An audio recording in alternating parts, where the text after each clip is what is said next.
చాలా మంది big boss format నచ్చదు, నాకు అర్థమైంది బిగ్ బాస్ ఫార్మాట్ ఏంటంటే. సో చూస్తూ ఉండేవాడిని. దాంట్లో లాస్ట్ 3 సీజన్స్గా నాకు నచ్చాలా. లాస్ట్ సీజన్ అయితే I was very much disappointed. అంతకుముందు సీజన్ కూడా అంతే. సో నేను అప్పుడే అనుకున్నా, ఈసారి BB9 ఈజ్ మైన్ అనుకున్నా. యాదృచ్ఛికంగా నా నోట్లోంచి ఆలోచన అలా వచ్చేసేసింది అంతే. అప్పుడు నాకు తెలియదు ఈసారి సీజన్ సామాన్యులకు ప్రవేశం ఉంటుంది, అవకాశం ఉంటుంది, నాకు అసలు ఐడియానే లేదు. అయితే ఇలా ఇక మేము కొత్త జర్నీ స్టార్ట్ చేస్తాం. నేను మా వైఫ్, నేను టోటల్ డిఫరెంట్ ఇండస్ట్రీ నుంచి నిజంగా నికార్సైన సామాన్యుని. ఇక మా వైఫ్ జాబ్, తన పని, నాది ఇది చూసుకుంటున్నాం. పక్క నుంచి కొత్తగా మేము సోషల్ మీడియా ఇన్ఫ్లుయెన్సర్స్లో జర్నీ స్టార్ట్ చేయడం జరిగింది ఉగాది నుంచి. దాంట్లో కూడా చూస్తే మా వైఫ్ ఫేస్ ఆఫ్ ద ఛానల్లో ఉంటుంది. తను నేను తెర అనుకుండే రాజమౌళి లాగా, తన తెర ముందు ఉంది రాజమౌళి, సింపుల్ సారీ రామ్ చరణ్ లాగా, సారీ. ఓకే, సో ఇలా నడుస్తున్న మా ప్రస్థానంలో భాగంగా ఈ బిగ్ బాస్ నాకు అనుకోకుండా July 6th నాకు నా ఫ్రెండ్ ఒక అతను తిరుపతిలో ఉన్నాడు, పాపం సర్వీస్ చేయడం కోసం వెళ్ళాడు. తను నాకు కాల్ చేసి, హరీష్ గారు you should give a try, Big Boss ఈసారి సామాన్యులకు అవకాశం ఉంది, అండ్ మీరు బిగ్ బాస్ పుట్టడం కాదు, మీ పర్సనాలిటీ కరెక్ట్గా సెట్ అయ్యే ఫార్మేట్ బిగ్ బాస్. ఎందుకంటే నాలో ఉన్న అన్ని షేడ్స్ యాంగిల్స్ చూశాడు కాబట్టి గివ్ ఎ ట్రై అని అన్నాడు. అదే టైంలో మా ఫ్రెండ్ ఒక అమ్మాయి, యూఎస్లో ఉన్న అమ్మాయి కూడా ఇంచుమించు అదే టైంలో ఇన్ఫార్మ్ చేయటం, నేను ఆడిషన్ కోసం ఒక క్లిప్ పంపించడం, 3 minutes క్లిప్. సో నేను ఈ మాస్క్ ఏదైతే ఉందని నేను అన్నారు కదా, దానికి ఈ పాయింట్ కనెక్ట్ చేస్తాను. వీటిని ఈ సొసైటీతో నాకు అదే కంప్లైంట్ అయిపోయింది కదా, ఏ ప్రజలను అయితే ప్రేమిస్తానో అమితంగా వాళ్ళ మీదే కంప్లైంట్. అంటే ఉదాహరణ మీరు అనుకోవచ్చు, ఇదేంటి ఇలా ఆలోచిస్తున్నాను, టక్ మరి మీరు ఎక్కడ చెత్త పడేశారనుకోండి, నాకు చాలా కోపం వస్తుంది. ఉమ్మూసారనుకోండి, కోపం వచ్చేస్తుంది. రోడ్డు మీద అడ్డదిడ్డంగా రెక్లెస్గా, ఇర్రెస్పాన్సిబుల్గా డ్రైవ్ చేస్తున్నప్పుడు కోపం వస్తుంది. ఇవన్నీ కానీ మనకి అయినా పట్టవు, అంతే కదా, రోజు గడిచిపోతుంది అంతే. కానీ మనం వేరే దేశాలను చూసి కూడా మనం నేర్చుకో. వేరే ప్రపంచ దేశాలు ఎంత నీట్గా ఉంటున్నాయి, ఎంత బాధ్యతగా ఉంటాయి, ప్రతి ఒక్కరు అన్అకౌంటబుల్గా ఉంటారు. మోస్ట్లీ పీపుల్ అకౌంటబుల్గా ఉండాలి కదా. భారతదేశం భక్తి అంటే ఇదే కదా. నేను ఎక్కడ మీరు అడిగారు కదా, మీరు భారతీయులు ఎందుకని అంటున్నారు, మీరు మమ్మల్ని ఎలా ఇంటర్ప్రిట్ చేసుకుంటారంటే దానికి కారణం అది. ఆ పేట్రియట్ భావాలు నాలో బలంగా ఉంటాయి. చిన్నప్పటి నుంచి భగత్ సింగ్, సుభాష్ చంద్రబోస్ ఆదర్శాలతో బతుకుతూ వచ్చాను కాబట్టి అది. సో కాబట్టి ఈ కనపడే సమాజం ఏదైతే ఉందో, కనపడని మాస్క్ అంటే ఫేక్ గా బతుకుతుంటే చూడలేక విసుకెత్తేసేసి లేదు అసహనం గురయ్యి, ఇక నేను కనపడే ముసుకేసుకుని కనపడకుండా మాయమైపోయి అదే ప్రాసెస్లో ఈ సోషల్ మీడియా జర్నీ స్టార్ట్ చేసినప్పుడు జనానికి నా లుక్స్ కన్నా కూడా, నేను ఎలా ఉంటానని కన్నా కూడా నా పర్సనాలిటీ, నా క్యారెక్టర్ తెలియాలి, నా భాష, నా భావం తెలియాలి అంతే అని చెప్పి ఉద్దేశంతో ఆ మాస్తో జర్నీ మొదలుపెట్టా. లక్కీగా బిగ్ బాస్లో కూడా నేను అదే ఫార్మాట్తో అదే స్టైల్లో వెళ్ళాను. షో హోస్ట్ కానీ makers they really like that. తర్వాత లేటర్ ఆన్ స్టేజెస్ మీకు తెలుసు, రౌండ్స్ కంప్లీట్ చేసుకుంటూ వచ్చాం. ఇవాళ ఈ స్థాయి వరకు వచ్చేసారు. ఓకే సార్, ఆ మాస్క్ పెట్టుకోవటం చాలా కష్టమే, చాలా సఫకేటింగ్ ఉంటుంది. కానీ ఇది నాకు బయట ఉన్న సఫకేషన్ కన్నా, చూసే జనం ముసుకేసుకుని ఉన్న జనం కన్నా ఈ సఫకేషన్ తక్కువ అనిపిస్తుంది నాకు. సారీ, అందరు ఇలా ఉన్నారు, నేను జనరలైజ్ చేసి చెప్పను, మెజారిటీ అలా ఉన్నారు కాబట్టి దాని గురించి. ఓకే, అయితే బిగ్ బాస్లో తీశారు కాబట్టి, రౌండ్ 2లో తీశారు కాబట్టి, అసలు హృదయమానవ్ కమ్ అలియాస్ హరీష్ ఎలా ఉంటాడో ఒకసారి సాక్షి ఆడియన్స్ కూడా చెప్పిద్దాం. ఒక్కసారి మాస్క్ తీసి. తప్పకుండా.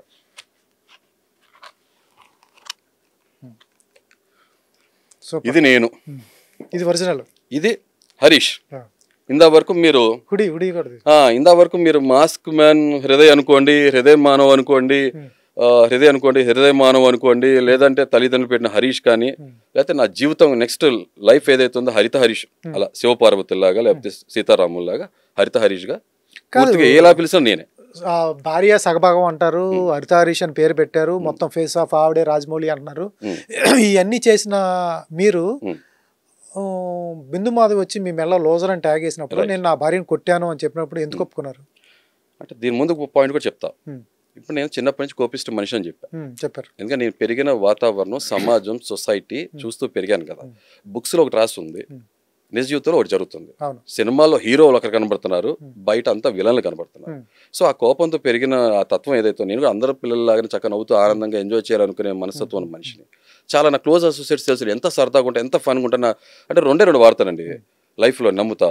హ్యూమర్ లేదా థార్ హ్యామర్, ఏదైనా లైటింగ్ గట్టిగా ఉంటుంది నాతో పెట్టుకుంటే. సో అలాంటి మనిషిని నేను, కోపంతో పెరిగిన మనిషిని. నా ముందు అన్యాయం, తప్పు తీవ్రత ఎక్కువ ఉంటే సహనం సహించలేను అంతే. సో ఆటోమేటిక్గా నా రియాక్షన్ ఎలా ఉంటుంది, మీకు అన్నారు కదా రక్షకుడు, భారతీయుడు లాంటి సినిమా చూసి వచ్చినవాడిని కదా, టక్కున ఆటోమేటిక్ ముందు యాక్షన్ మూవీ స్టార్ట్ అవుతుంది, తర్వాత డైలాగ్స్ వస్తాయి. కానీ తర్వాత కాలక్రమేణా అవి తగ్గించుకున్న కోపం, ఎందుకంటే ప్రతి లైఫ్ మ్యాటర్ చేస్తుంది అంటాం కదా. మనకు కొంత నిదానంగా పరిణితి వచ్చేస్తుంది. మీరు అబద్ధాలు చెప్పరు అసలు? అబద్ధాలు చెప్తా, మోసం చేయను. There is a difference. మరి అబద్ధం చెప్తే మీ మీద లోజర్ అనే బోర్డు పడేది కాదు కదా? అదే చెప్తున్నా, ఈ పాయింట్ చెప్పాలి. ఇప్పుడు ఆ కాంటెక్స్లో ఆవిడ మీరు కొడతారా, బయట కోపం వస్తే ఏంటంటే ఎక్స్ప్రెస్ చేస్తానన్న, రివీల్ చేస్తానన్న, అంతే కదా, దాచుకోను లోపల. ఏదైనా అన్ఫిల్టర్డ్గా ఉంటా, పాట్ బ్రేకర్, కొండ బదులు కొట్టేట్టు ఉంటా, రివీల్ చేస్తా. ఎవరైనా చేసేది అదే. అంటే ఒక మనిషికి ఎమోషన్స్ సరిగ్గా ఉండాలి, లేదంటే ఆడ ప్రాబ్లం ఉన్నట్టే. చాలా మంది అంటారు ఎమోషన్స్ కంట్రోల్ చేసుకోవడం అన్నిటి చేయిస్తాడని. ఈ సొల్లు మాటలు నేను నమ్మను. Sorry to use this language, ఇది షిట్ అనుకుంటా. బాధ వస్తే చూపించాలి, ఆనందం ఉంటే చూపించాలి, కోపం ఉంటే చూపించాలి. ఏ ఎమోషన్ క్లియర్గా ఉండకపోతే అన్ఫిల్టర్డ్గా ఉన్నాడు మనిషి అని కాదని ఉద్దేశం. సో అలాంటిది తను నెక్స్ట్ క్వశ్చన్ ఏమడిగిందంటే మీరు కొడతారా బయట? ఎస్. తర్వాత అడిగారు కొన్ని, అది నేను అది మీకు అంతా కటింగ్లో మీకు కనపడదు కాబట్టి తెలియలేదు. యాక్చువల్గా చాలా జరిగింది 1.5 hours అది మొత్తం అంతా. But I respect the judges. నేను చాలా మంది జడ్జెస్ పాపం అంటుంటారు, అది నెక్స్ట్ చెప్తాను, ఇప్పుడు మీకు చెప్తాను. నెక్స్ట్ మీ వైఫ్ మీద ఎప్పుడైనా చేసుకున్నారా, చెయ్యెత్తారా అన్నట్టు తను అడిగారు. ఇప్పుడు నాకు 2 ఆప్షన్స్ ఉన్నాయి. నో అని చెప్పి నేను హరిశ్చంద్రుడిని, శ్రీరామచంద్రుడిని అని చెప్పుకొని ఫేక్గా అబద్ధం చెప్పి షోలో ముందుకి నా ప్రయాణం ముందు కొనసాగిస్తే నా మనస్సాక్ష్యం ముందు నేను దిగజారిపోతా, తలదించుకోవాల్సి వస్తుంది.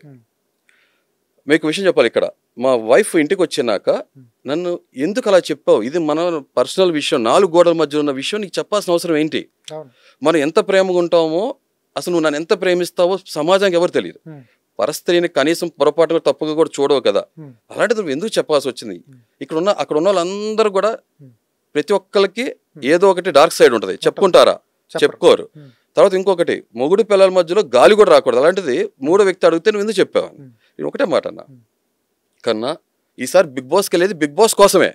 నేను చాలా నిజాయితీగా ఉంటా. జనం నా నిజాయితీని చూస్తారా, లేకపోతే ఒక ఆడ మీద చేయి చేసుకున్నాను ఆ పాయింట్ వరకు పైన ఉండిపోతారా అనేది వాళ్ళ విచక్షణ వదిలేస్తా.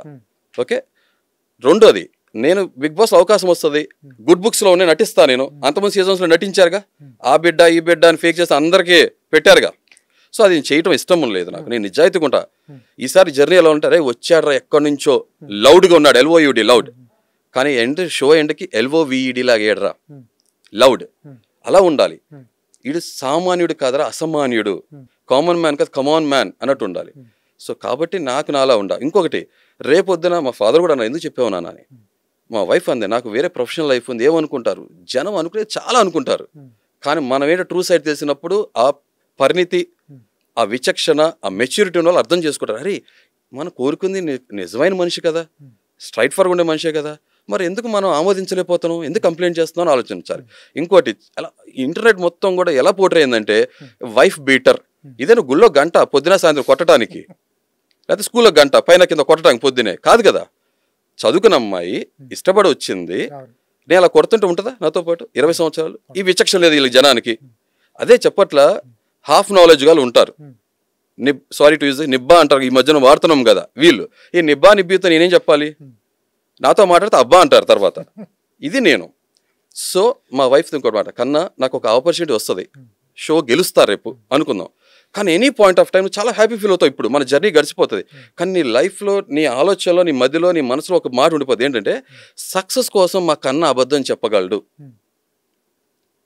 నీ దృష్టిలో నేను దిగజారకూడదు, నా మనస్సాక్ష్యం ముందు నేను తలదించుకోకూడదు. ఈ 2 కారణాల వల్ల నేను నిజమే చెప్తా. ఎప్పుడైనా ఎక్కడైనా మీ చేతిలోనే వార్తా ప్రపంచం, మీ మొబైల్లో, మీ కంప్యూటర్లో, మీ టీవీలో. సాక్షి టీవీ డిజిటల్ ప్రసారాల కోసం లాగిన్ అవ్వండి www.youtube.com/sakshi tv. Subscribe Sakshi TV YouTube channel.